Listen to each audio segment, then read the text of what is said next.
जिस तरीके से ये कर रहे हैं डिस्क्राइब इस तरह नहीं करता। जेंडर आइडेंटिटी पर्सनल इशू है। अगर एक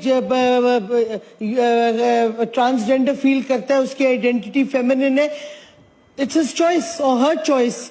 ये कहना जी मेडिकल बोर्ड पहले एग्जामिन करेगा, उसको सारा ये उधर अब्यूज होगा, ये उधर पैसे चलेंगे, उधर विक्टिमाइजेशन होगी। हमारा कानून ये पिछली हुकूमत का था, दुनिया में सबसे ज्यादा अप्रिशिएट किया गया क्योंकि हम ट्रांसजेंडर्स को राइट ऑफ सेल्फ डिटर्मिनेशन देते हैं कि वो अपनी आइडेंटिटी खुद चूज करें। इनकी अमेंडमेंट में पहली बात ये कर रहे हैं कि यूनिक्स और ख्वाजा सरा को आइडेंटिटी चेंज करने नहीं देंगे जब तक मेडिकल बोर्ड नहीं बैठेगा। ये अब्यूज होगा system, and this therefore we can not have. स्टेमन साहब, तो इस वास्ते ये मेडिकल बोर्ड की प्रोविजन जो है वो सरासर गलत है, ये अब्यूज की तरफ जा रहा है, ये विक्टिमाइजेशन ऑफ ट्रांसजेंडर्स है।